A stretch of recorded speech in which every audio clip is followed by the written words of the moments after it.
Boa tarde, senhores. Como estão? Bem?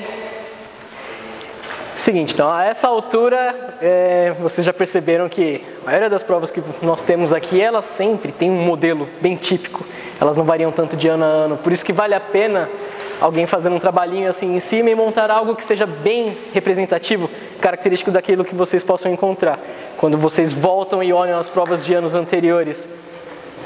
O intuito aqui não é fazer uma revisão teórica profunda, embora durante essas resoluções dos exercícios que eu selecionei, todas as considerações que são importantes de serem levadas, ou seja, isso faz referência à teoria que nós tínhamos que saber, nós falaremos, beleza?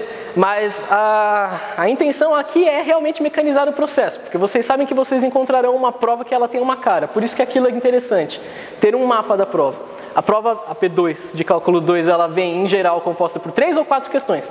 Na maioria das vezes ela viria com 4, sendo que 2 dessas questões discorreriam sobre o mesmo tema, em dificuldades diferentes, para que uma delas fosse bem mais rápida de ser resolvida em relação à outra. Eu diria que esse tema repetido é provavelmente da terceira questão que nós resolveremos, que é aquilo que é uma geometria analítica aplicada ao cálculo 2, ou melhor dizendo, um cálculo 2 aplicado à geometria analítica. Você fará alguma análise do espaço.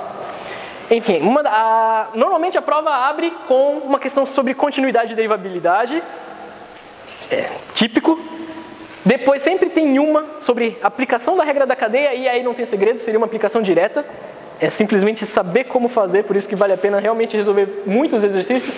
E aí uma terceira questão, como eu falei, que seria de geometria descritiva, ele dá um espaço, você tira vetores e faz algo em cima. Beleza? Pensando nesse mapinha de prova aqui, eu selecionei algumas das questões, vocês receberam um enredo aí, certo? Nós começaremos pela P2 de 2012, questão 1 da prova. E o que ele diz é o seguinte, ele dá uma função de R2, e ele pergunta em que pontos essa função é diferenciável. Qual a ideia para a resolução disso daí? Definir a diferenciabilidade você precisa de alguns critérios. Normalmente, quando você pensa em derivabilidade, ele deu a função, a primeira coisa que qualquer um tentaria fazer é utilizar o método prático e achar alguma coisa, certo? Isso não tem erro. Na maioria das vezes você conseguirá encontrar, exceto naquelas funções que são degeneradas, e aí não dá. Mas essa daqui não é o caso. Ele escreveu a seguinte função. É um cosseno, e eu escreverei um pouquinho diferente, eu gosto de fazer assim. X ao quadrado... mais y ao quadrado. Colocar a raiz em termo exponencial, porque já que nós derivaremos, e tem aquela regra prática, que é de cair expoente, subtrair um, fica mais fácil para ver assim. A partir daí você pode escolher calcular. É uma função de R2, então nós calcularemos derivadas parciais. Tem x e tem y. Começarei calculando a de x. Então, del ao x da função em x e y é igual à aplicação das fórmulas. Aqui nós temos uma composição, certo? Um cosseno com algo dentro. Então, deriva fora vezes deriva dentro. A derivada do cosseno seria menos seno. Aí dá a mesma coisa.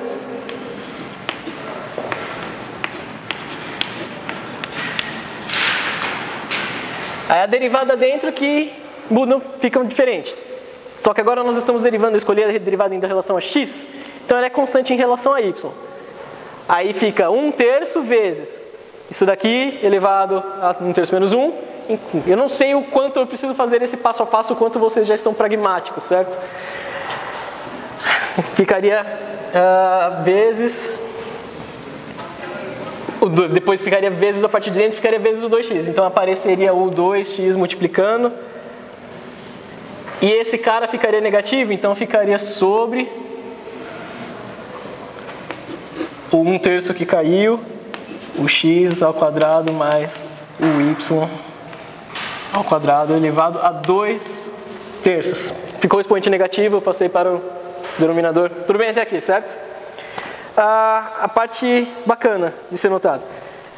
Essa função, como ela foi descrita, tem... É como ele falou, às vezes falam, fica fácil ver, mas aqui no caso fica realmente fácil ver. F de x, y é igual a f de y, x. Trocar um com o outro ali dentro, efeito é zero, certo? E aí na prova, para poupar tempo, o que vocês falariam? Analogamente.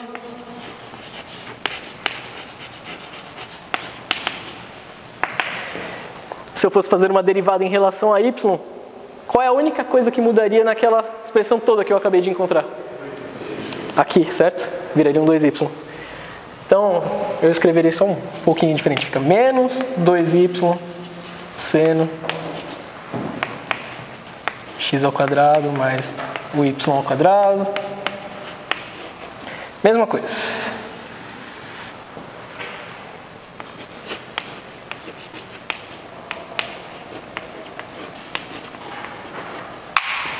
Tudo bem?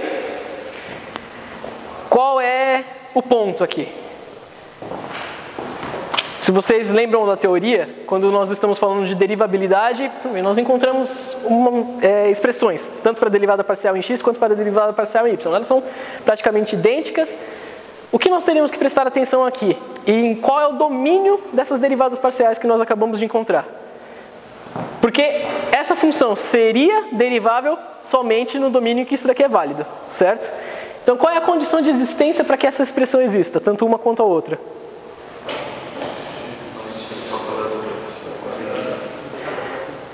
O denominador não pode ser nulo, certo? É a única coisa que tem de restrição aqui, que eu posso ter um zero aqui, mas dividir por zero jamais. Então o denominador não pode ser nulo. Para falar que o denominador não pode ser nulo, eu teria uma condição de existência em que o x ao quadrado mais o y ao quadrado teria que ser diferente, isso daqui é um par, certo? Do par 0, 0. É a mesma coisa que falar que, na verdade, x ao quadrado mais y ao quadrado tem que ser diferente de 0. É a mesma coisa que falar que o par x, y tem que ser diferente de 0, 0. Beleza? Essa é a nossa condição de existência. Então, por enquanto, nós encontramos uma expressão para essas derivadas e ela vale em todo o espaço R2, exceto num ponto. A resposta que eu poderia dar até aí para a pergunta que ele fez, em que pontos essa função é derivável? Ok, ela é derivável em todo o R2 menos o 0, 0. Mas você não sabe por essa expressão se ela é ou não derivável no 0, 0. O que tem que fazer? Verificar o ponto, precisamente. Verificar o ponto nós temos algumas opções. Quais seriam? Limite, certo? E aí é o conceito mais clássico de continuidade, porque qual é a parte interessante? Se eu provar que isso daqui é uma função contínua, ambas, eu falo que a função f é de classe C1. E aí, se ela é de classe C1, ela tem que ser derivável em todo R2, beleza? Então, o que eu poderia fazer? Eu calculo qual é a derivada x e qual é a derivada y no zero. Depois eu provo que o limite para essa expressão indo para zero é o próprio valor da função. Então eu provo que essa função é contínua, eu provo que ela é C1, eu provo que ela é derivável. A outra maneira de você fazer a mesma prova é a partir daquele limite gigante. Que aí eu não sei, porque verdade seja dita, aquilo não é muito fácil de decorar. Vai da escolha de cada um. Mas a parte interessante é, aquele limite gigante faz exatamente a mesma coisa. Você teria, de qualquer forma, que calcular o valor da função, da derivada no zero, e aplicar naquele limite. Se aquele limite gigante der zero, ele já concluiu que é contínua, só por um caminho diferente. Só que você resolve um limite no lugar de dois. A abordagem que eu escolhi fazer aqui foi calcular a função e depois resolver o limite lateral. Eu faria um pouco diferente aqui agora. Eu calcularei, mas usaria o limitão. Qual é a história aqui agora? Não tem como calcular a derivada no ponto zero a partir disso daqui, certo? Nós chegamos numa expressão que ela não é válida para o 0, 0. Tem que aplicar a definição original. Aquela definição que nós conhecemos, que o limite para um x tendendo a zero, do f de x menos f de x0 sobre x menos x0. Mas isso é para uma variável, tem que fazer a aplicação para duas variáveis. Ficaria como?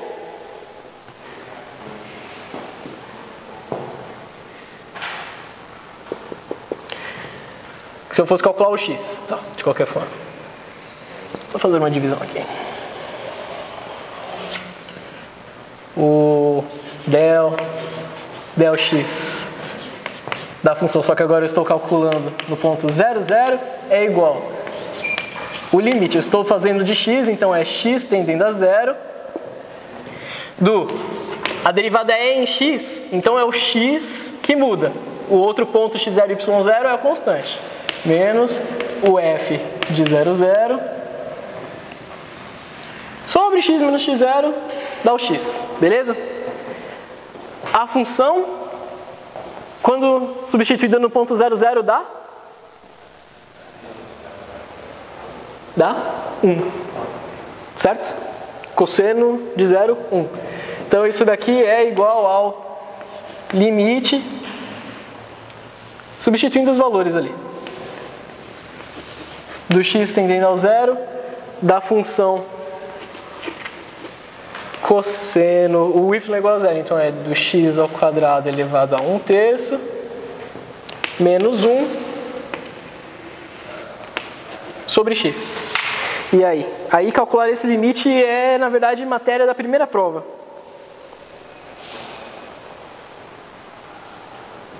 Como faço? Vocês, quando resolveram aqueles limites de duas variáveis, aprenderam um método bacana que serve para provar, e sinceramente eu acho que é o que cai 99% das vezes nessas provas, que é transformar alguma coisa que você não conhece em um produto que seja de algo que é limitado por outra coisa que vai a 0. Beleza? Porque aí você sabe que o limite do produto é o produto dos limites. Então, uma coisa que vai a 0 dá 0, vezes zerou o limite como um todo. Qual é a parte interessante? Isso daqui tinha um menos. Não tinha um menos, não. Como fazer isso acontecer? Se você tentar fazer o limite da maneira como está aqui, o que acontece? O quê? Dá 0 sobre 0, uma indeterminação. O método que vocês pensariam em aplicar é L'Hopital. Cabe perfeitamente para ser resolvido, se vocês pensarem em fazer dessa forma. Quem for um tanto mais maluco, e aí quando vocês forem olhar a resolução que está no próprio site do IME, fizeram dessa forma, você pode fazer aquelas matemáticas, e aí é literalmente matemática, de pensar qual é um limite bacana que todos conhecem que é limitado, é o limite fundamental, que é o seno x sobre x, certo? E o outro apareceria magicamente daquilo indo a 0. Então o que você quer fazer aqui é fazer aparecer um limite fundamental e a outra parte sai por decorrência. Como fazer isso? Aquelas magias de você multiplicar por fatores unitários, qual fator unitário que eu escolherei para multiplicar aqui? O conjugado desse cara. Então eu farei o produto aqui por cosseno, e aí eu distribuirei esses expoentes, é o conjugado.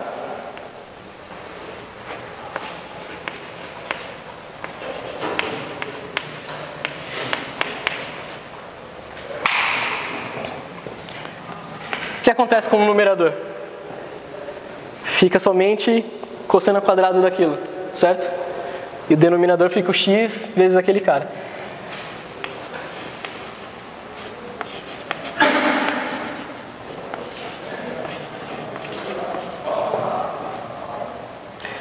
Fica o cosseno ao quadrado menos 1, na verdade. Cosseno ao quadrado do x elevado a 2/3 menos 1, não é isso? Cosseno ao quadrado, aí some, fica menos 1. Sobre o x cosseno do x a 2/3 mais 1. Não é isso? Só que nós estávamos procurando o... Diga. Façamos assim. Também ajuda, certo? Este cara aqui, nós estávamos procurando o limite fundamental, que é em termos de seno. Ali em cima tem algo que lembra a relação fundamental, certo? Se eu fosse substituir isso daqui, daria o menos seno ao quadrado. Então isso daqui é igual ao limite x tendendo a 0 do menos seno ao quadrado do x a 2/3. Eu farei daquele x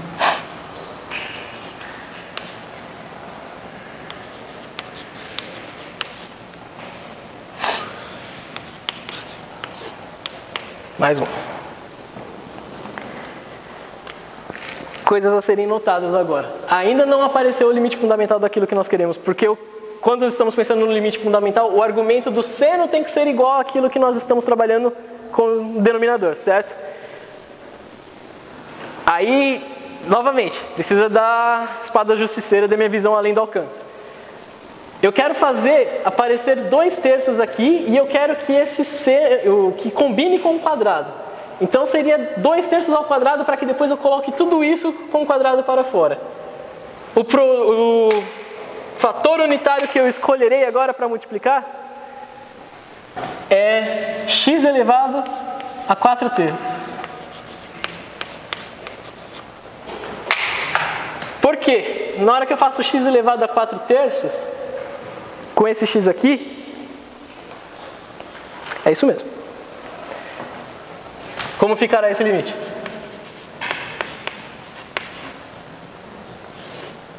Colocarei esse menos desse cara em evidência aqui.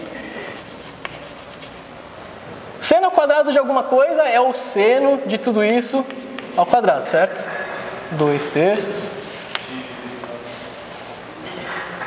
Aqui ficará o x a 2/3 elevado ao quadrado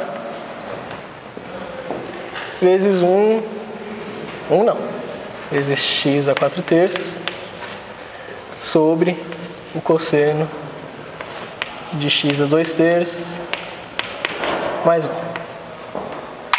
Tudo bem aqui? Conseguem fazer a verificação de que essa transformação que eu fiz cai na mesma ordem quando eu fiz essa multiplicação aqui? E isso daqui é magia. Talvez realmente seja mais vantajoso aplicar o L'Hopital. Mas eu sinceramente gosto de trabalhar desse jeito. Como eu disse, essa mecânica, por incrível que pareça, aparece em muitas provas. Não é somente nessa de 2012 que cai alguma coisa que você teria que fazer exatamente por esse caminho para chegar no limite fundamental. Enfim, o que nós encontramos nessa primeira parte é o fundamental, certo? Então eu sei que isso daqui é limitado. E essa daqui, o x, numerador vai a 0, e aqui, denominador é o cosseno de alguma coisa, vai a 1, esse cara vai a 0, certo?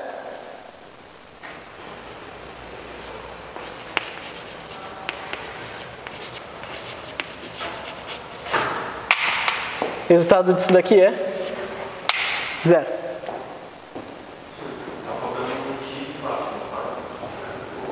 Não acho que são terços.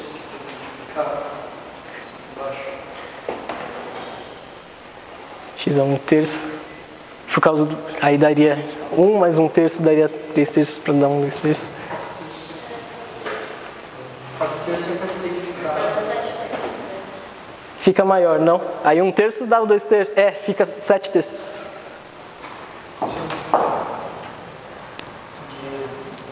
Eu escrevi 4. Ah, foi um problema com a minha letra.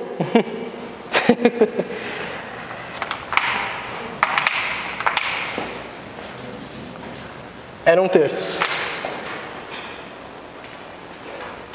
E aqui também. Ficou coerente agora? Sim? Beleza. Como esse limite seria o mesmo limite para o y que nós havíamos descoberto aqui em algum lugar, dá para falar que é a mesma coisa. O limite do x centímetro para a, del x, também dá 0. Então nós sabemos que a função calculada no ponto 0,0, tanto para del x para del y, ela vale 0. Aí, ou você discorre sobre e fala, isso daqui é contínuo, que eu acabei de provar que o limite tende ao mesmo ponto, então eu posso falar que a função original é C1. Se a função original é C1, eu sei que ela tem que ser derivada no domínio dela todo. Ela é uma função de R2, resposta da questão, essa função é derivável em R2. Se não, o que você adotaria como processo para resolver isso daí? Aquele limitão, que não é muito diferente daquilo que nós acabamos de fazer, porque precisaria calcular o valor da função de qualquer forma. Esses dois aqui, porque senão eu teria que fazer o limite desse cara e o limite desse cara tem que ser igual a 0 para provar. E aí, em vez de fazer dois limites, eu farei um único, que eu acho que não caberá ali. Então eu posso apagar esse pedaço aqui?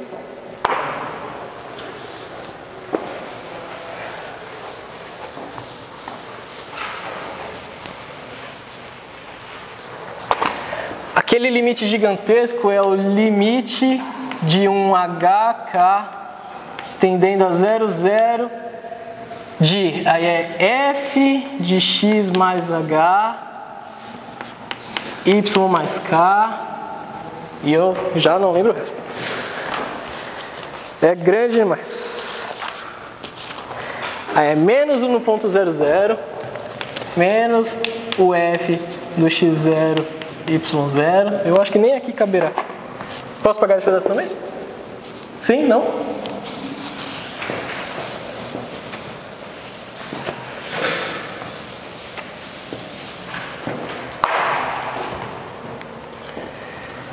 x0, y0, menos esse cara, aí menos as derivadas que nós calculamos, del x do f no x0, y0, h, menos del y do f, x0, y0 vezes k,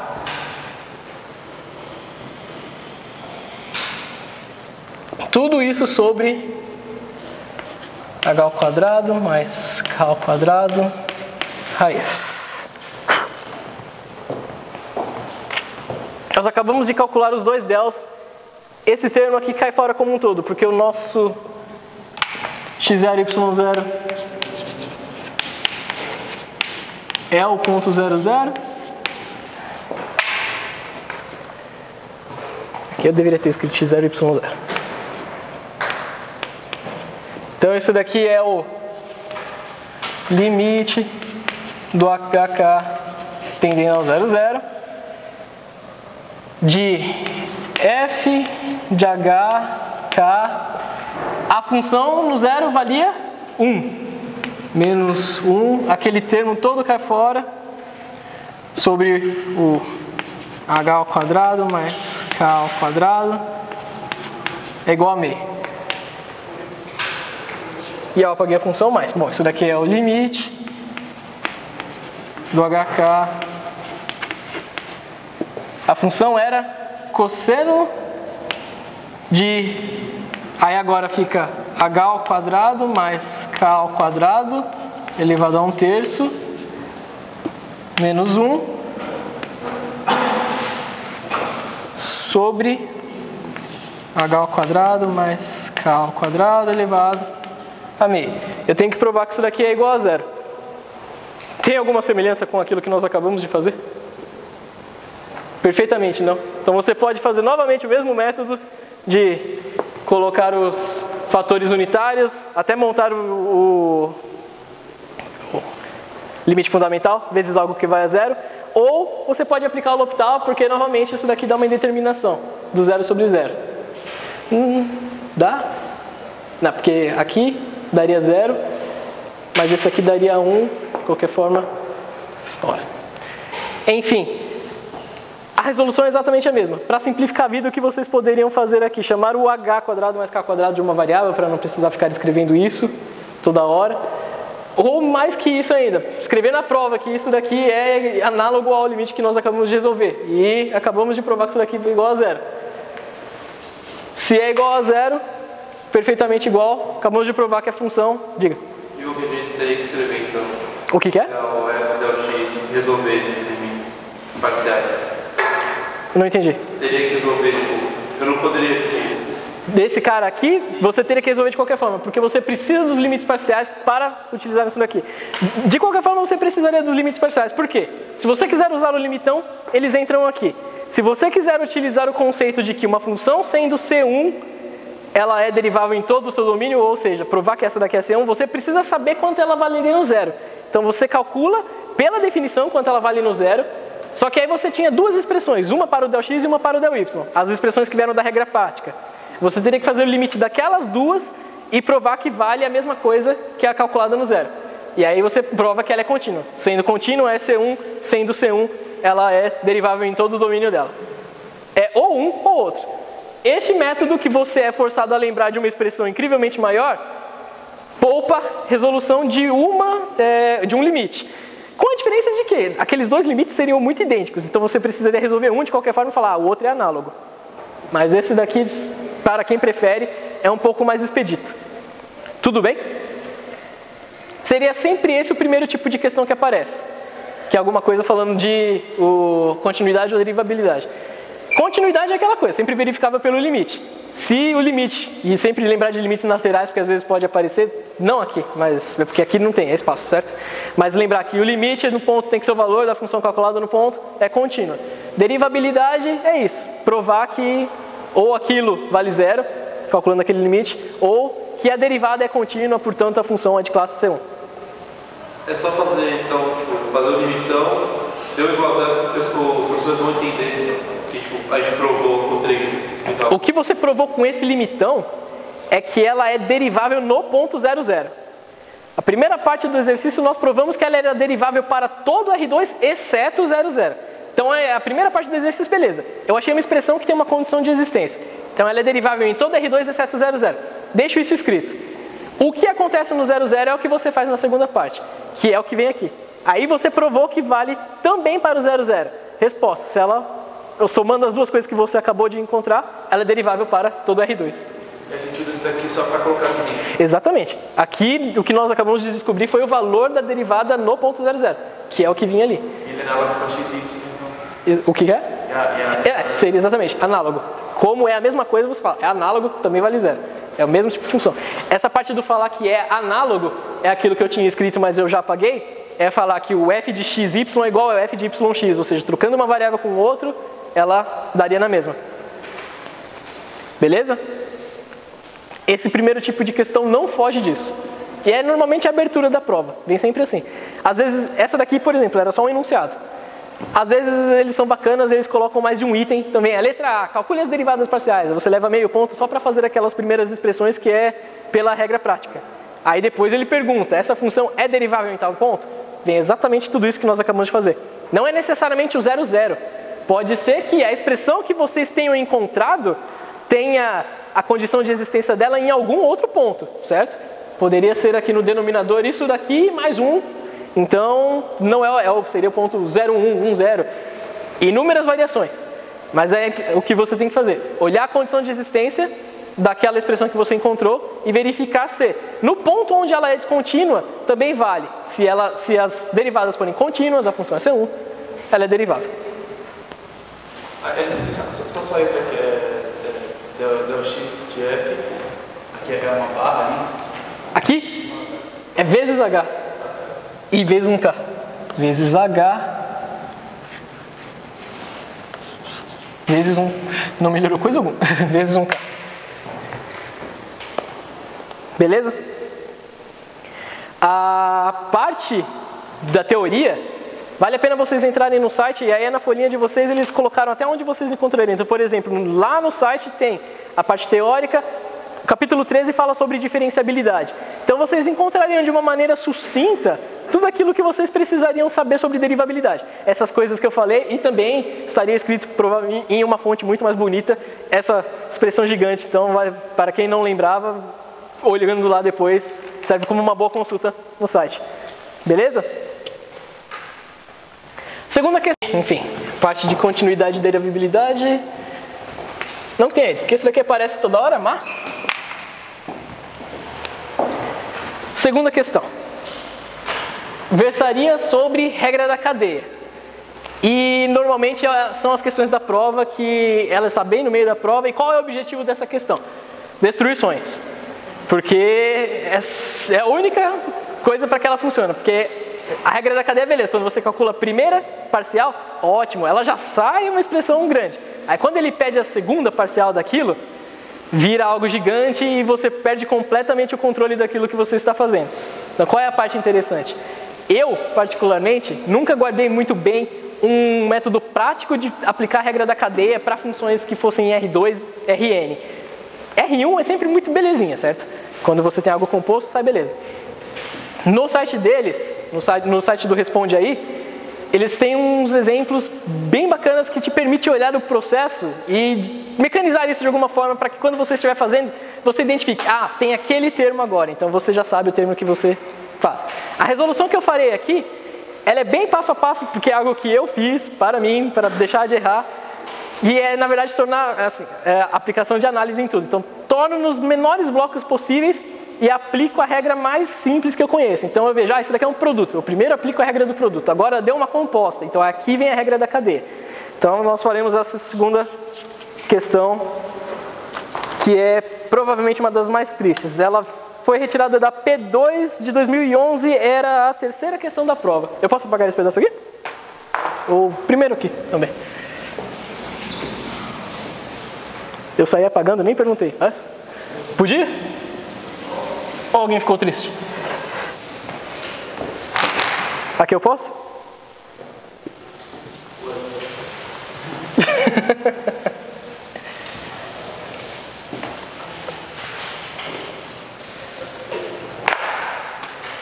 Então agora é a questão 3 da prova de 2011.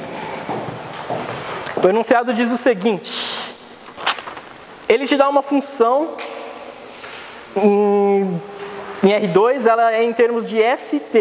E ele a descreve de uma maneira composta, como S vezes F, também em função de ST. Primeira coisa que ele pergunta é as derivadas parciais somente em S, e depois ele quer a cruzada. Ok. Muita calma nessa hora. A coisa aqui é engasgada. A função que ele deu é a seguinte: G de S de T é igual a SF 3S ao quadrado mais T ao quadrado menos S mais 2T. É isso? Primeira coisa a ser notada aqui é que ele deu isso daqui de uma função composta. Você consegue tirar que o x da f de x e y o x e o y são funções de ST.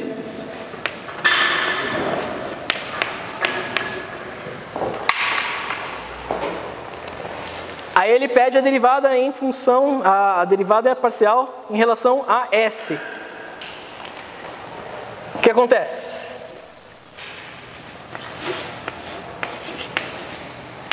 Eu particularmente, é uma coisa tonta, mas para mim sempre funcionou como um auxílio visual. Eu coloco os operadores del na frente, separando da função, porque eu sempre considero isso daqui é um operador aplicado à função. Eu não escrevo como se fosse uma fração. Para mim funciona. E vocês talvez entenderão durante a minha resolução o porquê. Isso daqui é igual. Aí então é o del S, disso tudo que nós acabamos de calcular. Do S, eu colocarei agora, escreverei o F em função de x e y. Sendo que x e y são funções de ST. Certo? É uma derivada. E é uma derivada de um produto, certo? É S vezes F. É derivada de um produto, nós conhecemos uma regra prática para esse. Deriva o primeiro, mantém o segundo, mais mantém o primeiro e deriva o segundo. Isso daqui ficaria igual.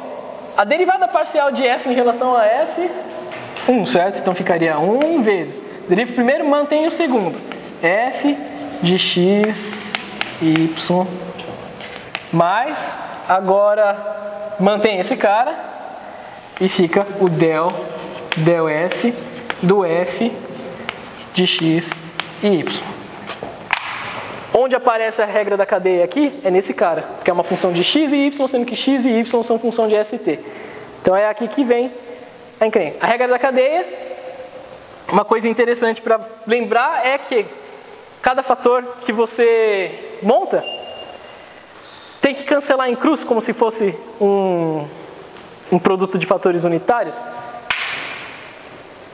Então isso daqui seria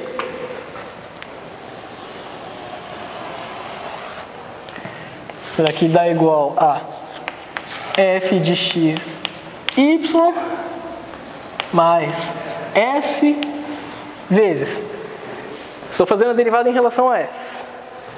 A derivada em relação a s vira a derivada da função em relação a x vezes a derivada do x em relação a s. Derivada em relação a x da função vezes a derivada em relação a S do x de S de t.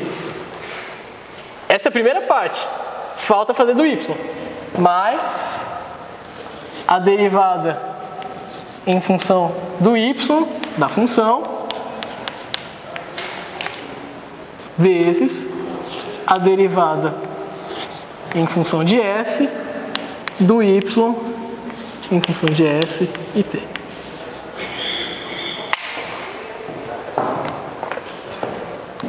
E aí haja abraço.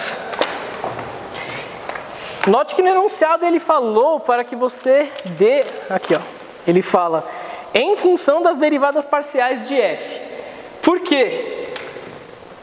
Estes termos aqui, as derivadas parciais de f, é aquilo que é dito, que é dado implicitamente, então a priori você não conhece. Então, na sua resposta, ele aparece como está. Por isso que é em função dessas variáveis. Esses outros caras, nós conhecemos quem é o x do S de t e quem é o y do S de t. Daquilo ali que nós acabamos de determinar. Então, a derivada em função de S do x de S de t é quanto?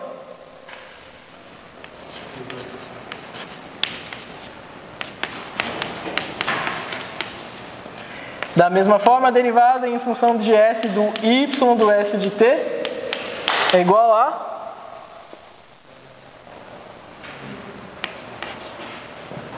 Beleza? Esses caras, substituindo aqui, você já tem uma parte da questão respondida. Eu não lembro quanto valeria, mas é metade da A. Ótimo. Agora o que ele pede? Na sequência da questão, ele quer a cruzada. E aí qual é a parte interessante? Ele pergunta o seguinte, ele pergunta o del, del S e del, del T. Del, del S, del, del T da função g de S.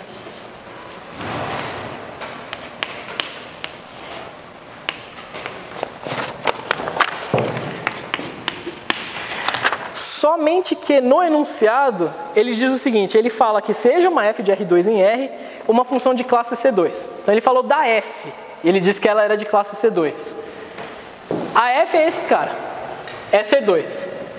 S em R2 é algo contínuo. Então aqui eu tenho algo contínuo vezes algo que é em C2. Eu posso inferir que essa G também seja C2, certo? Isso é algo que deveria estar na descrição de quando você estivesse respondendo. Então ele falou, a f é C2 e ela está multiplicada por algo que não quebra a continuidade dela, não estraga em coisa alguma, colocando um pouco de algelinho o espaço de onde ela veio. Então, essa daqui também será C2.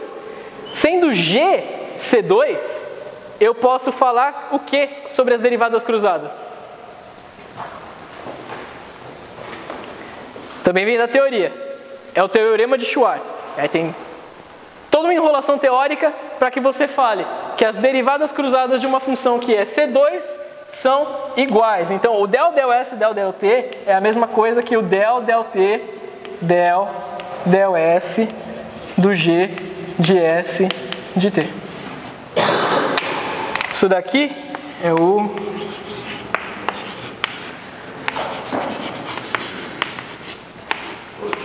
Diga. Uma tabelinha sobre o que é o C0, C1, C2. O que é ser C0, C1, C2? Ser C1, ou melhor dizendo, ser CN,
Isso que significa?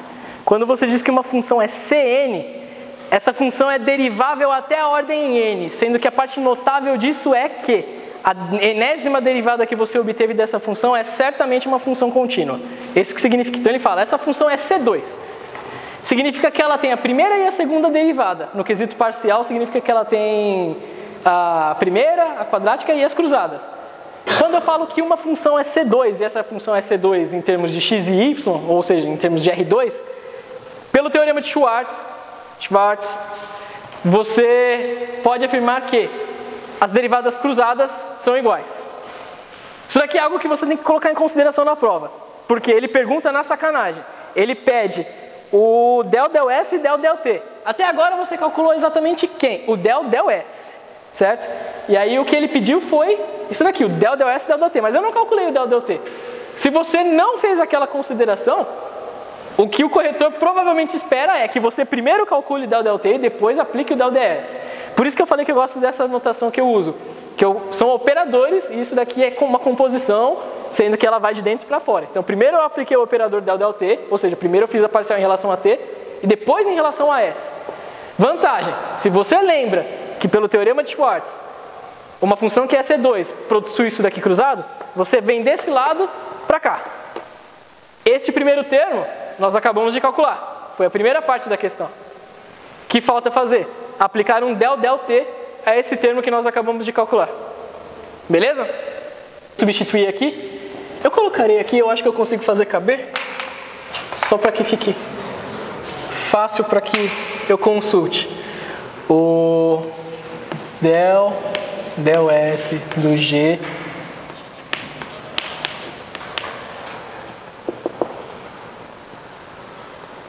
é igual ao f de x e y mais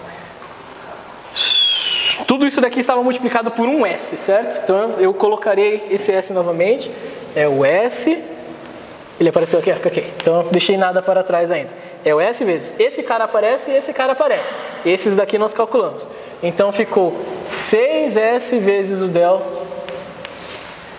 del x, agora eu economizaria um pouquinho na anotação aqui só para que caiba, menos o del y de f. Foi isso daqui a que nós chegamos. O que nós faremos agora? Aplicar o operador del T nesse cara, que é o que ele pediu. Então o del T do del S da G de S de T é igual. E aí eu realmente farei passo a passo, porque eu perco-me nisso daqui. Daquele cara, do F. E eu acho que não caberá aqui. Posso apagar essa definição que eu coloquei aqui?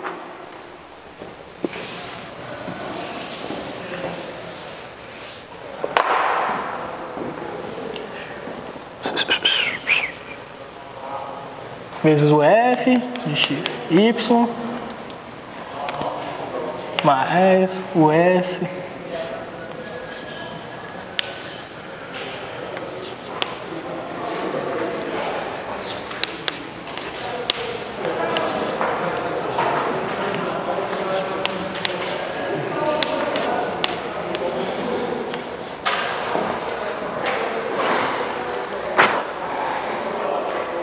agora,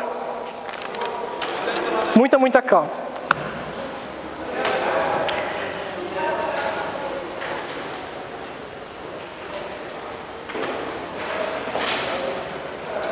Quando eu for aplicar o del T, aqui apareceu uma f novamente, certo? Aplicar a derivada parcial nesse cara é fácil, vem no processo que nós acabamos de resolver, é fazer a regra da cadeia direta.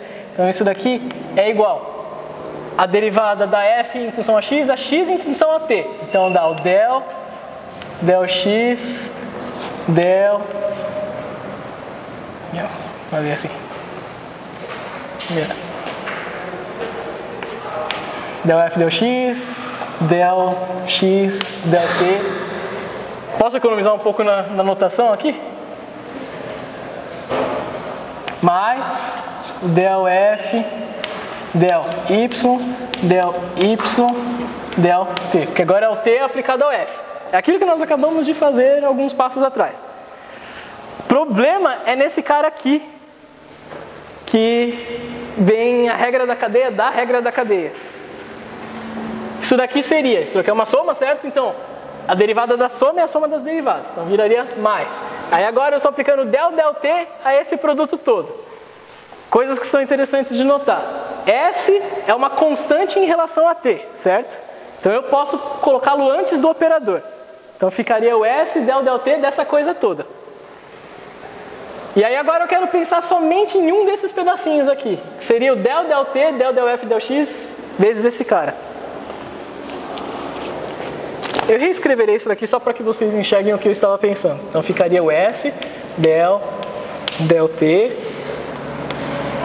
dessa coisa toda aqui. 6S vezes o del x do f menos del y do f. E é isso daqui que eu expandirei agora.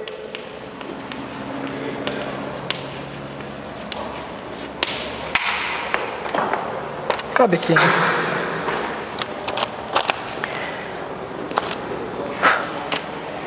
Quero pensar somente nesse pedacinho aqui. Del t, 6S, del f, del x. Novamente, S é uma função contínua em relação a t. Então eu posso colocar o S na frente desse cara. Aí ficaria o del t, del x e f. Enxergam isso? F é uma função de x e y. Qual é a coerência aqui? Os operadores estão numa forma. Mas como eu estou falando da f, a coerência é fazer o que vem de dentro antes, certo? Porque é o x que é em função de ter o s, e depois o x. Então eu reescreverei esse pedaço da seguinte forma, somente esse daqui. Fica como? 6s vezes. Eu inverti a ordem do operador, del t, e aí ficaria o f de x, y novamente. Aí eu posso até colocar assim, que ajuda. É o del t do f de x e y, depois um del x aplicado. Isso daqui novamente nós já fizemos.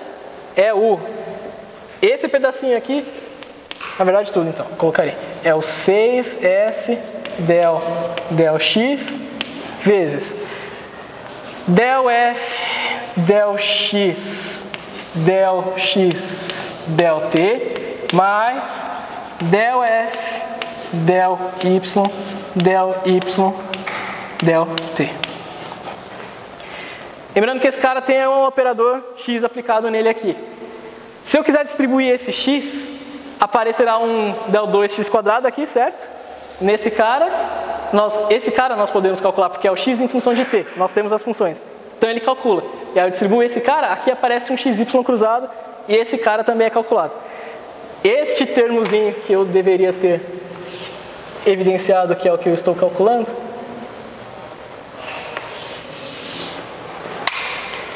ficará 6s vezes del 2 del x2, aí o del x em função de t, agora é x em função de t, dá?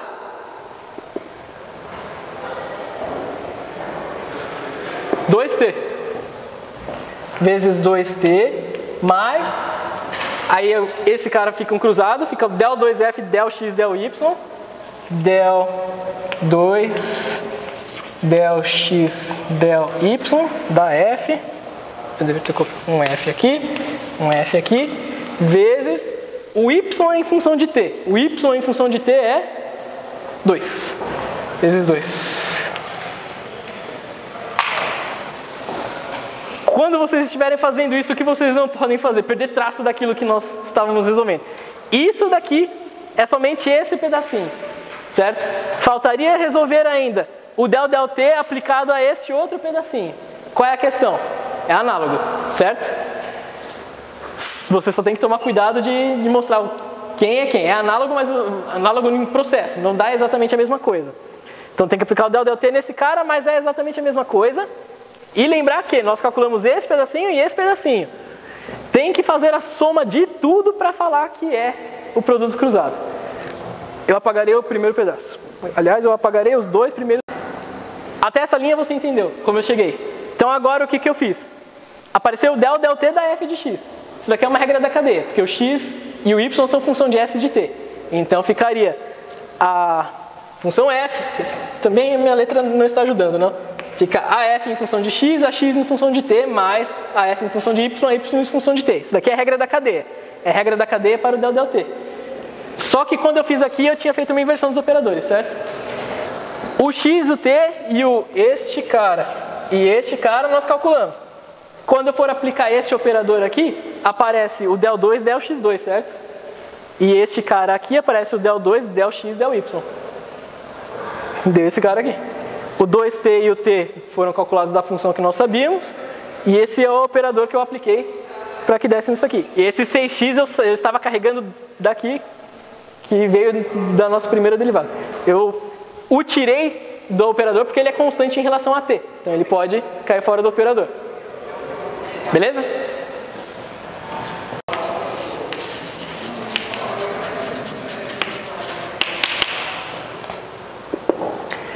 Nós chegaríamos na seguinte expressão. Menos 1 vezes o del 2, del x2 de f, vezes. Aí dá o x em função de t, que é o mesmo 2t. 2t. Mais, aí dá o del, na verdade, aqui não é del 2x. Aqui dá o cruzado, é o del 2, del, porque eu estou fazendo em y agora. Então é del y, del x. E aqui daria o del 2, del x2, del y2 da f, vezes o mesmo 2 que veio do del y, del t, vezes 2. Aquele pedacinho, isso daqui é igual aquele pedacinho.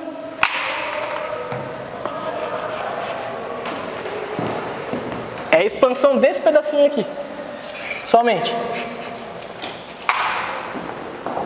Resultado? A função que ele pedia, que era a t aplicada a s, del t, del s da g de s de t, é igual ao primeiro pedaço que nós calculamos. Onde está?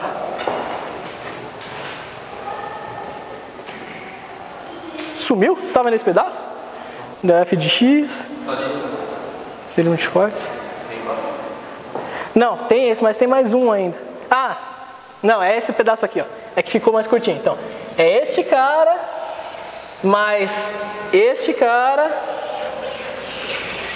mais este cara. Então, isso daqui fica igual ao del f, del x, del t.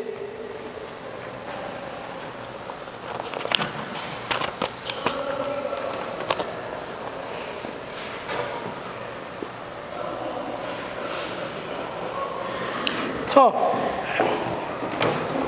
lembrando novamente, del x, del t e o del y, del t são duas coisas que nós podemos tirar também, certo? Que a expressão está dada. Então ele aparece, mas ele aparece já distribuído. Então, resultado final disso tudo é um belo de um trambolho que dá del x da f de x y vezes o 2t. Eu estou fazendo somente aquele primeiro pedaço. Então, 2t é o del x, del t, mais o del y da f de x y vezes 2. É o primeiro quadradinho. Aí agora é a soma dos dois outros quadradinhos. Mas, e aí eu colocarei, deixarei em evidência como está ali. Aqui no meu papel está distribuído. Então eu distribuirei, só para que vocês vejam que é a mesma coisa. Fica 6 ao quadrado, del 2, del x2 do f, vezes 2t, mais 6s ao quadrado, del x, del y, isso aqui é 2, da f vezes 2. Então é o segundo quadradinho, eu só distribuí. O que eu distribuí aqui? Apareceu um 6 ao quadrado, certo? Lembre-se que tinha um s ao quadrado, tinha um s distribuindo todo mundo aqui. Então, ó, esse 6 vezes esse S é aquele S ao quadrado que apareceu aqui. Por isso que eu falei que tem que ficar de olho em tudo que você está fazendo. Apesar de eu ter dividido tudo em blocos, é fácil perder-se. E agora, o último quadradinho aqui que tem que aparecer. Tem o S distribuindo, então aparece o S aqui. Ficaria menos, porque tem esse menos, S, del Y, del X, de F, vezes 2t, menos o S, del Y ao quadrado, de F, vezes 2. É esse pedacinho aqui. E eu ainda economizei na notação, diga. Qual menos? O menos dali. Esse menos eu peguei daqui, ó. Beleza? Então, como eu estou desenvolvendo... É porque eu coloquei um... Só para ser preciosista, então. Foi esse cara que eu desenvolvi. Eu peguei esse cara e desenvolvi ali. E aí, então, tem o 6 distribuído nesse cara, o S distribuído nesse cara e nesse cara. Por isso que ficou 6S ao quadrado e ali aparece menos S, aquele termo todo. Essa é a derivada segunda. Ó, tudo bem. Levou dias de questão. Segunda parte da questão é maravilhosamente fácil. Então, se você teve o ímpeto de sobreviver até aqui, o outro ponto é muito fácil de levar. Porque o que ele diz é, ele quer que você calcule no ponto. Sendo que, e aí ele te dá os valores. Ele te deu o valor da derivada de ordem 2 em x, da derivada de ordem 2 em y, da derivada cruzada, que por Schwartz nós provamos que era igual a uma a outra. E depois ele falou o gradiente de f em 4,3 é igual a alguma coisa aqui. Eu posso apagar qual lado aqui para continuar a questão? Este? Posso?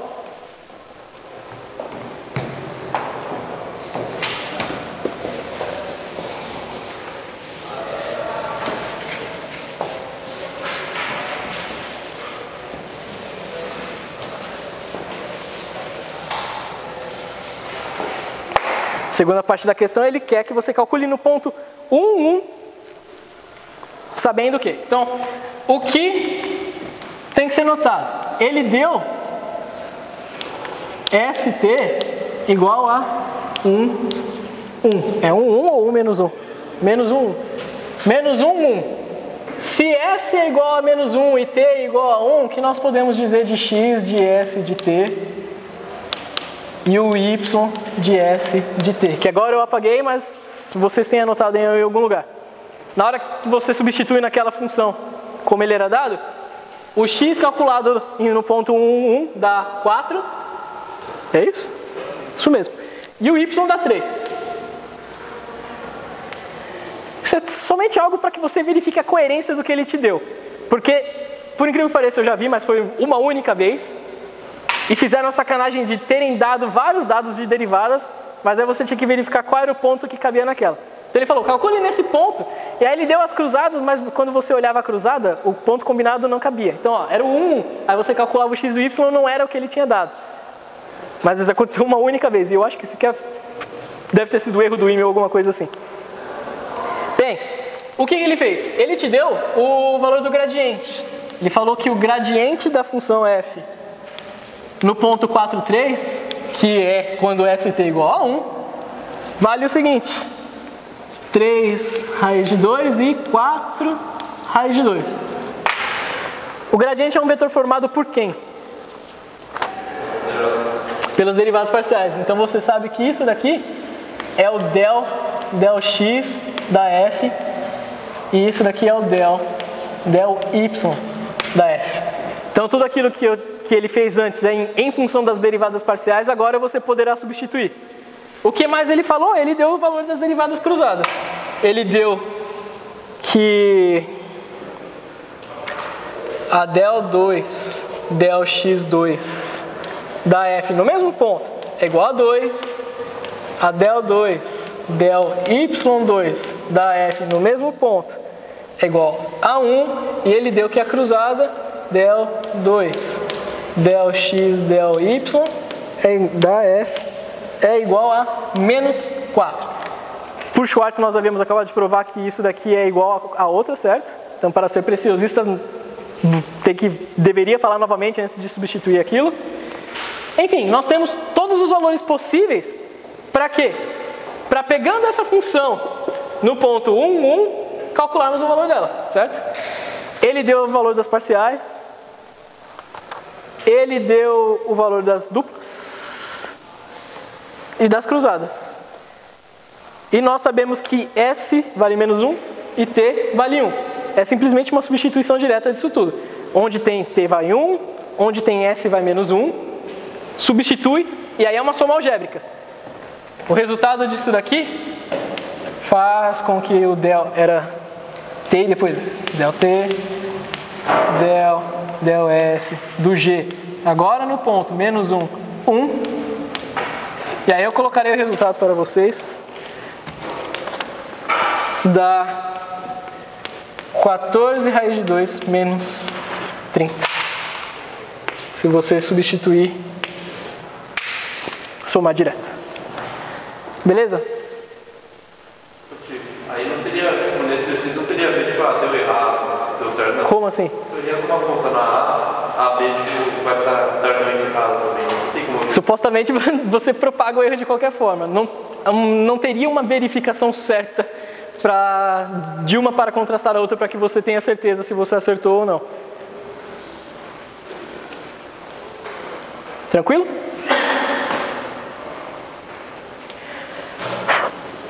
A parte boa. Questões que englobem derivadas parciais nunca fogem disso. Não tem como ser criativo. Então é exatamente isso que ele pede. Sempre alguma coisa que dê muito trabalho braçal, mas se você souber fazer o método, sai fácil. E o que eu falei no site do Responde Aí, para quem não entende o processo, tem algo que é parecido com o que eu fiz aqui, mas em termos diferentes. Porque o que eu gosto de fazer é essa análise toda. Eu quebro nos blocos mais simples que eu entendo, lembrando sempre de manter traço daquilo que eu fiz. Tenho certeza de que vale a pena, por exemplo, naquele pedaço, circular aquele S para lembrar que tem um S, porque fará diferença principalmente na hora que você fosse calcular isso daqui, certo? Teria que substituir os valores ali. Então falar, tem um S que eu tenho que distribuir. Ou mais ainda, em vez de você guardar, distribua e vá carregando de bloco em bloco. Talvez ajude. É que eu não gosto de carregar termos grandes na expressão, então eu deixo em termos e aí depois eu... Beleza? Não tem como ser muito criativo nisso daqui. E aí o que eu falei, a próxima questão, que seria uma questão de geometria descritiva, é onde eles conseguem ainda ser um pouquinho criativos. Então eles exploram uma coisa ou outra. Posso apagar isso daqui?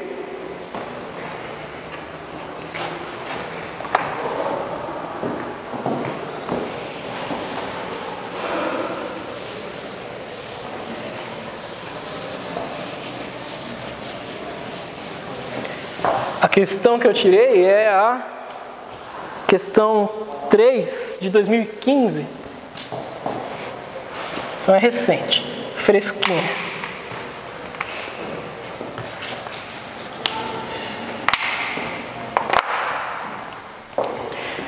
E o que ele diz no enunciado é o seguinte: ele dá novamente uma função de R2 em R e ele fala que essa função é C1. E aí ele te diz duas premissas. A primeira é a seguinte: ele fala que existe uma curva definida no intervalo de 0 a π sobre 2, em R2. Ele descreve essa curva e ele fala que essa curva está contida em curva de nível de F.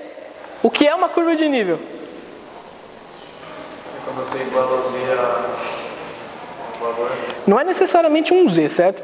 Porque aqui tudo bem, nós estamos falando de alguma coisa no espaço, seria em R3, aí você teria um Z. Mas pense numa função em Rn.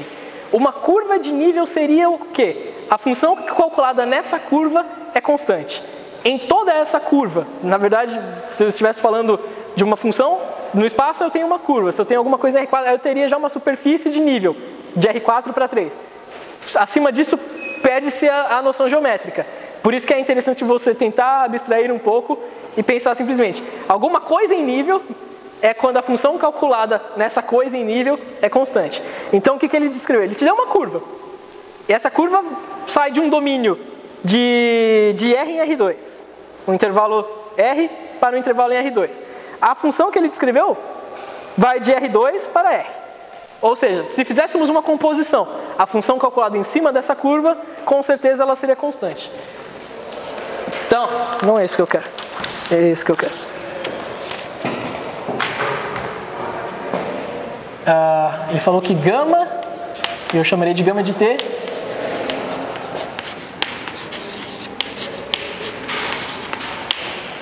então, a F calculada em gama de T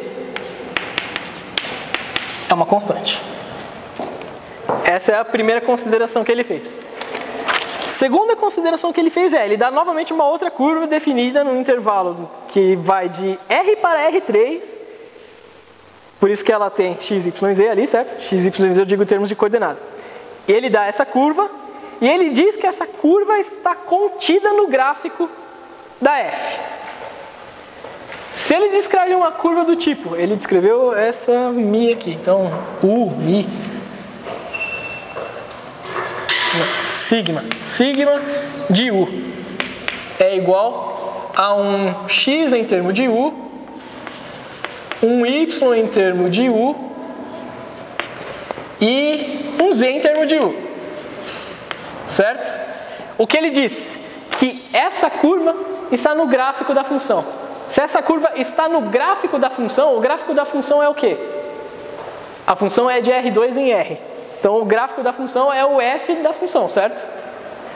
Significa que o z de U é igual ao f de x e y, certo? Então nós poderíamos escrever isso daqui, que o sigma de U é igual ao x de U, y de U, f de x, y. Beleza? Essas são as considerações que você teria para começar a fazer essa prova. Primeiro ele pergunta, ele quer que você determine o gradiente da função no ponto 1, 2, explicando claramente o que você está fazendo. Apagarei esse pedaço aqui.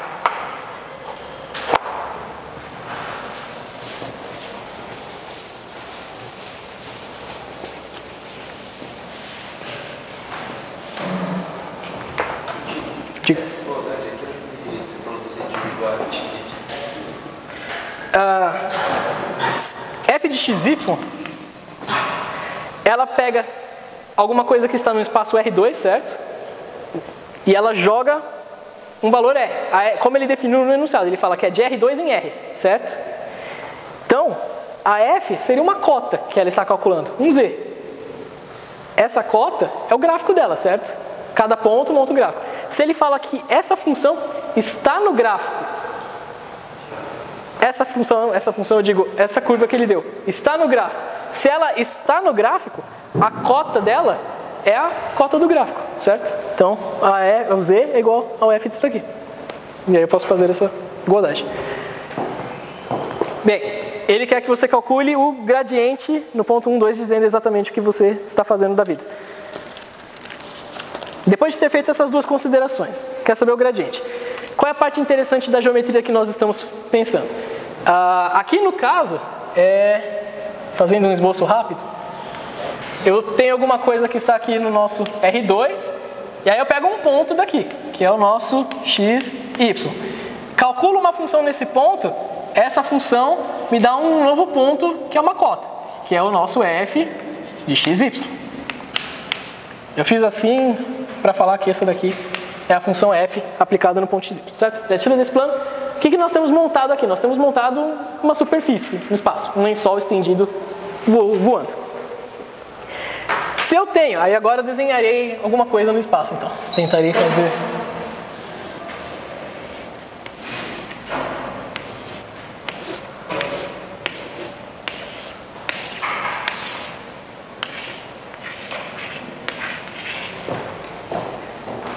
Eu quero definir uma curva aqui em cima. Aí eu tenho uma curva. Essa minha curva é a mesma coisa que ele tinha definido antes. Ela parte de um intervalo e ela descreve uma curva no espaço aqui. Ele já deu uma curva parametrizada. Pensem em cinemática, isso ajuda bastante. Quando tem-se uma curva parametrizada, ela descreve o caminho. Se eu derivo um caminho, eu tenho a maneira como esse caminho é variado. Seria, no caso, se fosse no tempo, a velocidade, certo? É uma velocidade específica quando nós pensamos na derivação disso daqui. A velocidade, ela é sempre tangente à trajetória, não é verdade? Então, se eu pego essa superfície parametrizada, essa curva parametrizada e a derivo, eu obtenho um vetor que é tangente a essa superfície parametrizada, certo? Então, o que nós temos que saber aqui, que o gama' de t, ele é tangente ao próprio gama de t, beleza? Se eu tenho alguma coisa que é tangente ao próprio gama de t, aí, por exemplo, eu calculo a função em cima aqui. O vetor gradiente é como em relação a uma função?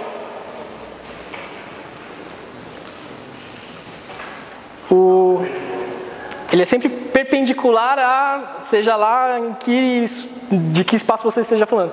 Como aqui é R2, ele é perpendicular a essa superfície. Se fosse R3, seria perpendicular ao volume, que é algo meio estranho de se falar. Mas, enfim, ele seria perpendicular. Se eu calculo um gradiente em algum ponto dessa superfície, eu sei que o vetor é sempre perpendicular. E se ele é sempre perpendicular, o que eu posso dizer entre o gradiente da função e o vetor desse cara? Que eles são ortogonais. Se eles são ortogonais, eu sei que produto escalar entre esses caras dá zero. Como algo a sempre ser sabido, você pode falar que o f num ponto x0, melhor dizendo, o f em um gama de t, produto escalar com o gama' de t é igual a zero. Outra parte chata de cálculo é que ele sempre exige que você saiba relações trigonométricas para fazer isso daqui. Derivada de cotangente é quem? Sabem de cabeça? Eu não sei. Mas pelo menos sabem descrever a cotangente em termos trigonométricos mais simples. Cotangente é 1 sobre tangente, certo? 1 sobre tangente é a mesma coisa que cosseno sobre seno. E aí vocês conseguiriam fazer essa derivada do cosseno sobre seno? Eu acho que sai mais fácil, certo? Que aí é a derivada de um quociente. Então derivo de cima, mantenho de baixo, menos derivo de baixo, mantenho de cima, sobre o de baixo ao quadrado. Na hora que vocês fizerem esse processo, vocês chegam que a derivada da cotangente é menos cossecante ao quadrado de t. Ótimo, enfim. Quem não lembra, será forçado a escrever isso aqui em termos trigonométricos mais simples e fazer a derivada. Eu fiz aqui porque eu não lembro também. Segunda parte, tão ruim quanto? Derivada de secante ao quadrado. Lembra? Então, a derivada da secante ao quadrado, eu apagarei aqui só para tentar dar uma...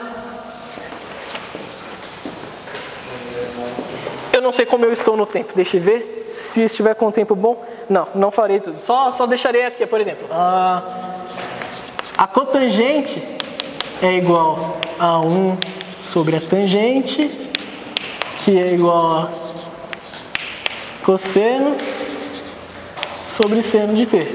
Então,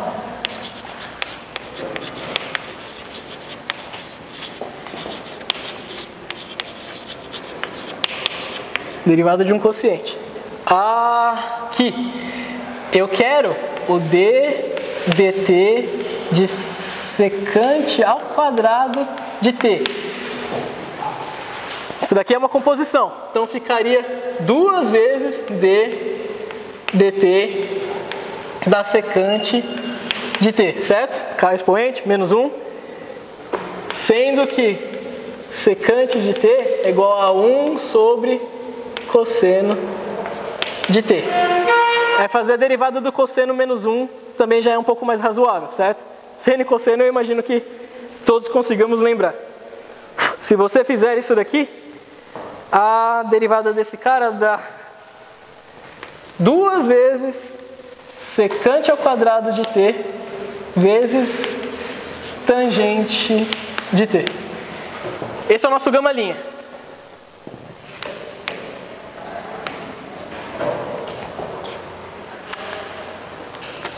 Beleza?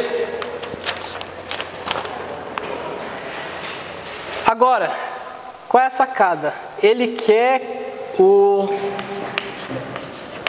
Em que ponto? É o ponto 1, 2. 1, 2.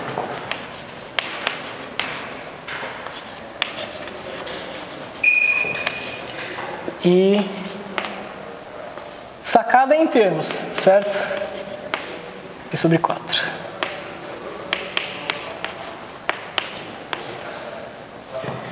Isso daqui você teria que perceber pela espada justiceira da minha visão além do alcance. Se você calcular o gama no ponto T, ele deu o intervalo era de 0 a π sobre 2, certo? Se você fizer este T igual a π sobre 4, a cotangente de π sobre 4, não sabe resolver aqui, coloque ali nas relações trigonométricas, dá 1. E a secante ao quadrado de π sobre 4 dá 2. E aí você saberia aqui, no π sobre 4 tem isso daqui. Simplesmente para que você seja coerente na hora da sua resolução. Por quê? Porque agora nós sabemos que o π é igual o T, então T é igual a π sobre 4, na hora que estivermos resolvendo. Para quê? Para na hora que formos fazer isso daqui, de 1, 2 vezes, aqui é o gama linha de T, temos que usar o π sobre 4 para calcular o gama linha de T. E aí agora é a mesma coisa, só que agora é cossecante ao quadrado, digo. Então, tipo, o T, eu tenho que achar um T para que dê um ponto 1, 2 aí. Exatamente. Você não quer calcular no ponto 1, 2? Esse ponto você conhece. Aí tem que olhar. O que eu coloco aqui no T, no argumento da cotangente, para que dê 1? E simultaneamente dê 2 aqui. Tem que sair substituindo. A dica é, ele te dá um intervalo. Então é algum ponto do intervalo. A sacanagem, ele deu exatamente um ponto no meio do intervalo. Em geral, ainda ele deu intervalos abertos, certo? Questões mais típicas como essas, eles dariam um intervalo fechado. E em geral é no limite do intervalo, em algum dos limites. Então é mais fácil você chutar um ou outro. Na questão do chute. Nesse daqui a sacanagem foi grande. Ele deu um intervalo aberto e não é nenhum dos pontos da ponta do intervalo. Então foi na tentativa e no erro. Mas essa tentativa de erro não é tão absurda assim, certo? Pelo menos sempre será com 99,9% de certeza algum arco um pouco conhecido. Não será 7π ao cubo sobre 8. Será alguma coisa π sobre 2, π sobre 4, π, alguma coisa assim. Desde que esteja dentro do intervalo desse cara. Beleza? Agora, nós sabemos que o T é π sobre 4 para calcular o gama linha no ponto T sobre π sobre 4.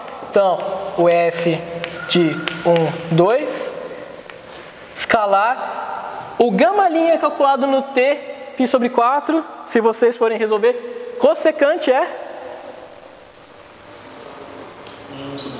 1 sobre seno. E, bom, secante, tangente, aqui já fica mais fácil resolver, mas enfim, colocar 1 sobre seno, substituir, elevar tudo isso ao quadrado, para ficar mais fácil a resolução. Se fizerem isso, chegarão ao ponto menos 2, 4. Eu falei antes que esses caras eram perpendiculares. Se eles são perpendiculares, o produto escalar entre eles é nulo. Beleza? Este cara é formado de dois vetores. O del del F e o del del X. Beleza? Só que faltará ainda. Porque eu não sei. Então, por enquanto nós temos isso daqui como premissa, beleza? Até aqui. De onde nós tiraremos o resto para a resolução disso daqui? Porque não tem como resolver ainda, certo? Isso daqui é um vetor A e B, mas nós não tiraremos todas as equações suficientes. Precisa tirar mais equações. De onde elas virão? Da segunda premissa que ele deu. Da segunda premissa que ele deu, ele fala que é aquilo tudo que eu apaguei. Que a curva que ele deu pertence ao gráfico da função, e então chegamos àquilo, que é o xy f de xy. Se é o xy f de xy, o que eu posso escrever daquilo? Só para relembrar e ficar certinho. Era sigma de u, certo? Era igual a u a 1/3, u ao quadrado mais 1, e aí u ao cubo sobre 3 menos U a 1/3 sobre 2 mais 1. Horrível. Isso daqui era o x em termos de u, isso daqui era o y em termos de u, isso daqui era o f de xy, certo? Daquela premissa que nós havíamos feito. Se isso daqui é o f de xy, o que eu posso escrever? Que o f de u a 1/3, u ao quadrado mais 1 é igual àquela coisa. U ao cubo sobre 3 menos u a 1/3 sobre 2 mais 1. Beleza? Somente diga. Aqui? Sim? U ao cubo sobre 2. U ao cubo sobre 2. Beleza, muito grato. U ao cubo sobre 2. É esse cara daí. Agora nós temos uma função, certo? Conhecemos a função. Eu posso tirar as parciais dessa daqui. A del f e a parcial em relação a x e a parcial em relação a y dela. Qual a sacanagem desse pedaço? O x e o y são função de outra coisa. O que aparece? Regra da cadeia, certo? Na hora que eu for fazer, por exemplo, a del x da f, no ponto que eu deixarei expresso em economia de notação, isso daqui dará. Eu estou pegando este cara e derivando em relação a x. Então ele fica, bom, montando a regra da cadeia, del x de f, del x, del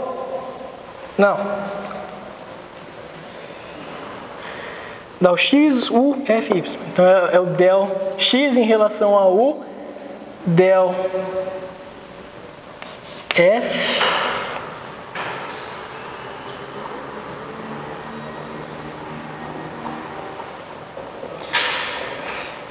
falei besteira duas vezes seguidas. É del f, del x, del u. Na verdade, a primeira eu não tinha falado besteira, eu tinha acertado. A regra da cadeia. Dessa função, que é x, y, só que composta. Da f em relação a x em relação a u, certo? A x em relação a u nós conseguimos tirar facilmente, porque nós conhecemos a x em relação a u. A f em relação a x já é outra história. Isso daqui dá o quê?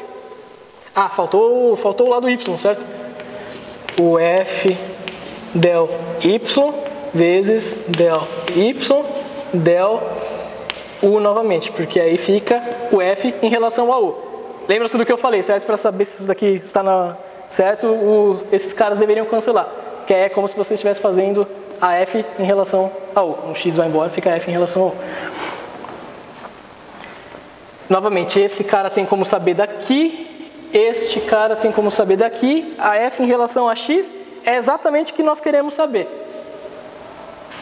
Só uma coisa, eu estou fazendo...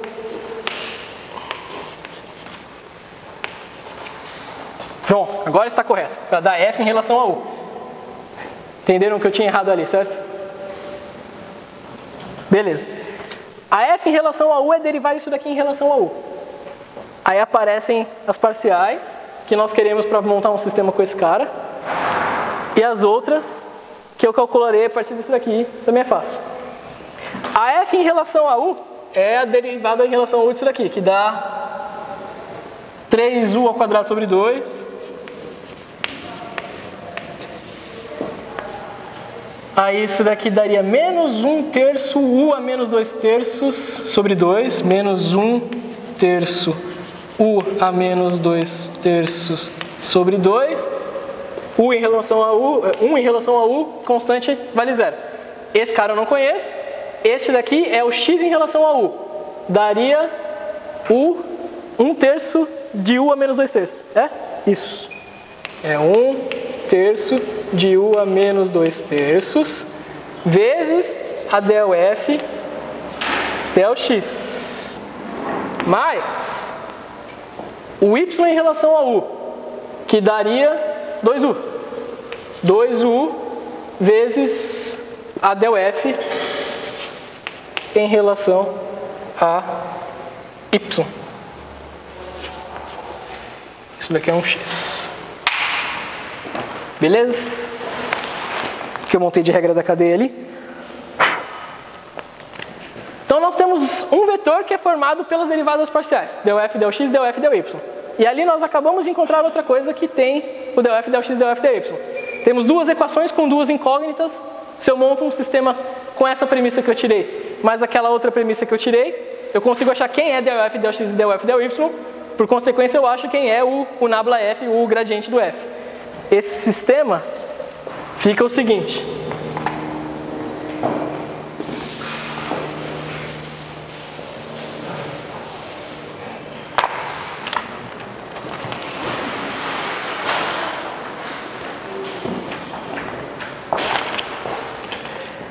Se eu chamar, e aí eu farei o seguinte, por simplificação aqui,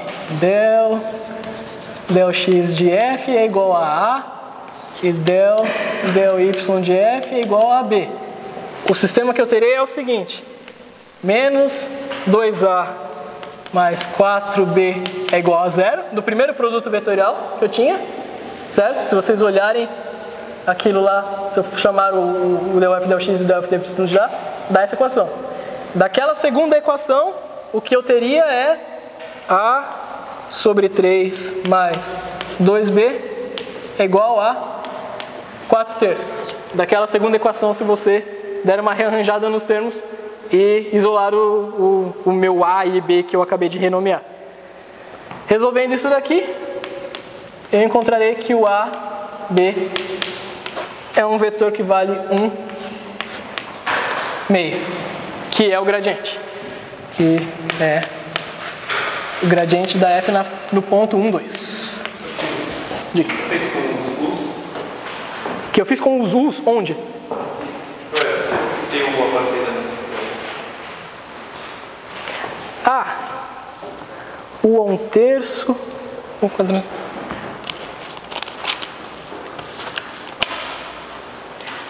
A primeira equação que eu tinha achado, ela era toda em termos de... Aí essa daqui eu derivei, ficou o 1/3.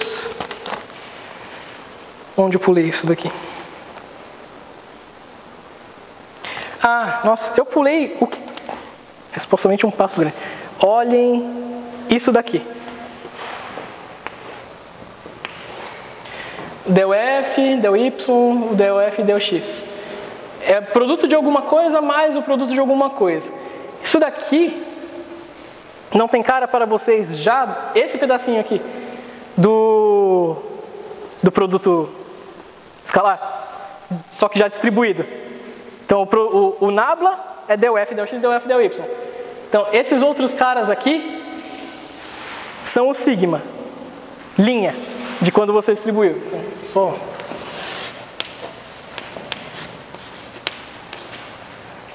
no ponto 1, 2, escalar. Sigma não, nós estamos trabalhando com a outra curva. A curva sigma. Em função de U. O que eu fiz com o U? A mesma coisa que eu tinha feito com o gama. Eu estou calculando isso daqui no ponto 1, 2, certo? Quem é U para que dê 1, 2 aqui? U igual a 1, certo? Dá U ao quadrado mais 1. Com U igual a 1.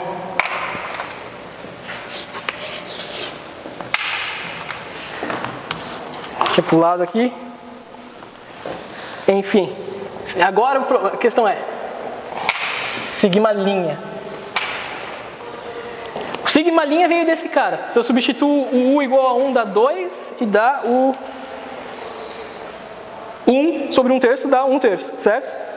Então como isso daqui é esse cara, isso daqui é o sigma, o nabla de 1, 2, escalar o 1/3 e 2. Porque é o U igual a 1. É isso que aconteceu. E isso daqui é igual a 0. É a nossa segunda premissa. Agora sim está montado ali certinho. Esse pedaço aqui também, para U igual a 1, isso daqui dá 4/3.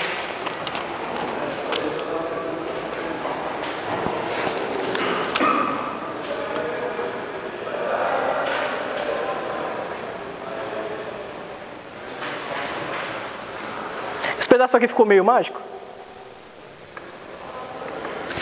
eu escrevi a sigma em função daquele jeito que nós havíamos tirado da nossa premissa.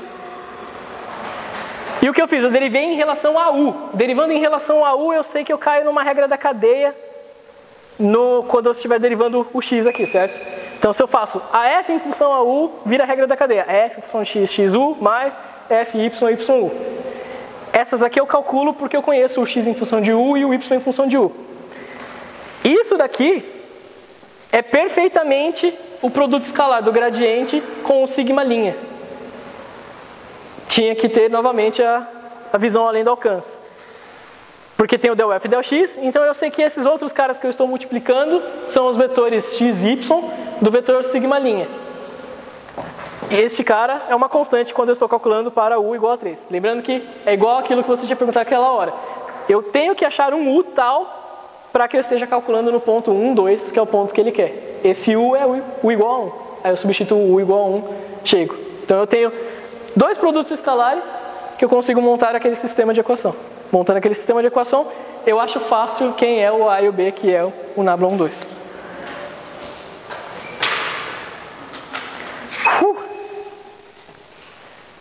A parte B e C dessa questão, normalmente são bem mais expeditas. Eu posso apagar isso daqui? Porque ele simplesmente pede para que você calcule uma derivada direcional. E a derivada direcional nada mais é do que a aplicação direta de fórmula. Então o que ele fala é, calcule a derivada direcional da função novamente no ponto U2 e ele te dá o vetor que você quer que ele quer que calcule a direção. A única coisa que tem que ser lembrada aqui, a derivada direcional tem aquela fórmula que é a seguinte: se eu quero calcular a derivada na direção de um vetor u qualquer, de uma função calculada num ponto P0, isso daqui é igual ao gradiente da função calculada no ponto P0, escalar o versor. É a única coisa que tem que tomar de cuidado na aplicação disso daqui. Por sorte, se vocês fizerem a verificação, o vetor que ele deu aí tem módulo igual a 1, módulo norma igual a 1. Então ele já é um versor. Se não fosse, tinha que fazer o vetor sobre a norma, para que seja o versor aqui. Como fica? O P0 que ele pede para calcular é o 1, 2. E nós acabamos de calcular o gradiente no ponto 1, 2. Vale 1 meio. Então, a derivada direcional no vetor u no f do ponto 1, 2 é igual ao gradiente no ponto 1, 2, que vale 1 meio, vezes esse outro vetor que ele deu, que nós já verificamos a norma, é o vetor meio raiz de 3 sobre 2. Esse vezes é escalar. Meio raiz de 3 sobre 2. Faço escalar, eu tenho a derivada direcional. Aplicação direta da fórmula. O quê? Onde é que calcula a norma? Então, ele quer que você calcule na direção de um vetor qualquer. Com cuidado que, quando você fosse multiplicar aqui, tem que ser o versor. Não sei se você já fez álgebra em 2, mas isso daqui é quase como se fosse a projeção de alguma coisa na direção de algo.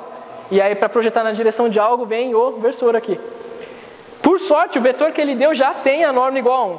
Para calcular a norma, é Pitágoras, certo? Se você tem dois pontos, esses dois pontos estão em termos de A e B. Então é 1A ao quadrado mais B ao quadrado, tira a raiz disso. Sim, e aí você... Cadê o vetor? É denunciado. Ele deu. Ele falou que o U é igual a meio raiz de 3 sobre 2. O B, questão 3. Achou aí? Então, ele deu esse vetor. Aí, a norma já dá uma norma unitária. Se não fosse, ficaria o vetor sobre a norma. Então, é sobre 1, é a mesma coisa. Beleza? Dá aquilo direto. E a terceira é mais rápida não, mas tão rápida quanto, que novamente é a aplicação direta da fórmula. Ele fala o seguinte: ele quer a equação do plano tangente no seguinte ponto.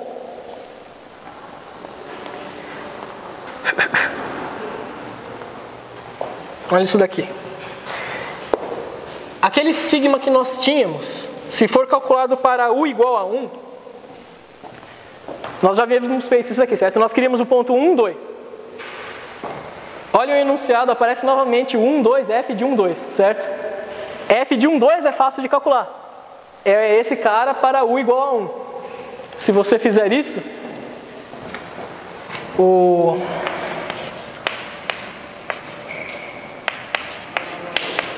é igual a 1 ao cubo sobre 2, mais 1 a 1/3 sobre 2, menos 1. Certo? Esse é o f de 1, 2. É a única coisa que você precisaria para resolver, porque novamente ele pergunta o plano tangente no ponto. E é outra fórmula a ser decorada. Porque um plano tangente é sempre dado por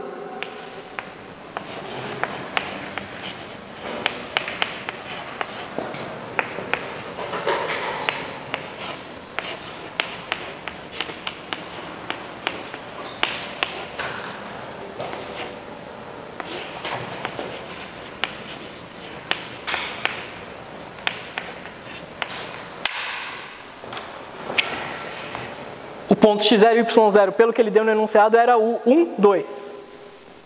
Nábula de 1, 2, nós já temos.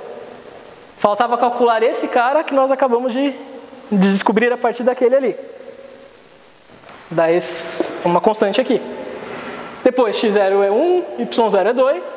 Você faz a distribuição, encontra quem é o plano tangente no ponto. Beleza, isso daqui é fórmula a ser decorada. Novamente, isso daqui é a equação de um plano tangente a alguma coisa de R2, que só tem xy, no ponto x0 e y0.